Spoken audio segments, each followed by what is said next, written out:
you. Back at you with Invincible Season 2, Episode 1 recap. Welcome back to the anime and tier animation of Invincible. In this season opener, we get a small recap on all our favorite characters, plus a few new characters. Let's go ahead and jump into it. So, as soon as this thing opens up, we get an opening scene. We get a glimpse of Invincible, aka Mark, and his pops, Omni-Man, my cousin. You already know, Mr. Nolan himself. And essentially, it kind of sets it up as a post-apocalyptic world. It's an post-apocalyptic world. That's the opening scene, but we'll get back to that. Let's go ahead and address the elephant in the room.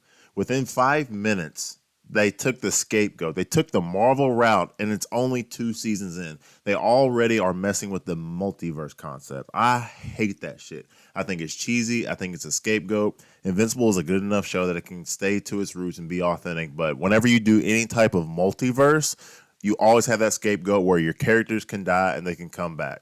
I can't stand that. I wanted to address that, but let's get back to the regular content. Now that I've got that plugged in and I got that shtick out of my head, let's get back to it. So, like I said, it's in a post-apocalyptic world, and we get to see Mark and Nolan in hand-to-hand combat. I'm thinking that this is going to be an alternative universe. It's a better combination than Shaq and Kobe, all right? Braun and Wade, Jordan Pimple, all put together. It's chaos and destruction. It's Superman and Clark Kent. Invincible and his dad Omni-Man working hand-to-hand is terrifying for the Earth, all right? But I don't know if it's what it seems. It's a little bit weird. It's a little bit eerie. You get to see them just destroying everything. And then Mark, being the more sympathetic one, he comes across on the teleprompter in a slightly dictatorship-ish type reality. It's kind of eerie.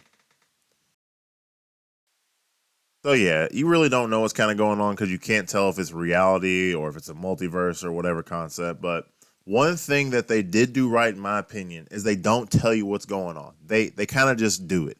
They run it simultaneously, and I respect that part of it. Along with seeing our characters, we get to see the revamped version, quote unquote, of the Justice League. And honestly, at the end of season 1, we get to see that they're all kids. In the beginning of season 2, the same thing holds true. After failure, Mr. CIA boss man comes in with the Immortal.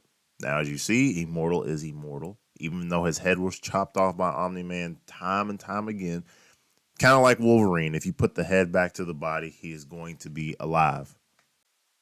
Immortal comes in. He is the one who's going to be taking the captain role. He is going to be the new leader of the squad. There's been too many failures, and Mr. CIA boss man, he is afraid of having Mark back because of his issues with Omni-Man, and it's just, in this reality, in this verse, there's just too much going on, and he needs somebody that he can, number one, can control, and also someone who has experience, over 2,000 years of experience. Now, since the rest of the team has been murdered, evaporated due to Omni-Man, he makes sure that he brings at least one backup. The backup character's name is Bulletproof. And as soon as he walks in, he calls out Cuckboy himself. That's right, as you see in my other interview, who Cuckboy is. But in case you haven't seen that one, it's Rexplode. And we can tell there's already tension in the air between those two. A long story short, that's the glimpse of the first episode. We do get to meet another really good character. I'm not going to spoil that for you. We also get to see the Maulers, which those twins, those are my favorite characters in the series behind Omni-Man himself. As you get to see, Mark, Norman, whatever you want to call him, he's kind of just trying to live his life. He's on Earth. He's focused on his girlfriend. He's focused on humanity. And whenever he slowly gets drugged back into the team, Mr. CIA boy is just like, Mark, I really want you to be right upstairs before I bring you back on. Because the worst thing that you can do is have history repeat itself. Because your father stated that after his first epic failure, the first time he had to go on a slaughter, he wanted to get back into the game and he wasn't right. And as history will repeat itself, Mark has fallen to those exact same steps. So that is season 2, episode 1 recap, my POV, what I thought about it. Let me know what you guys think about it. I'm going to be doing week-to-week update series. So the episodes will come out on Friday.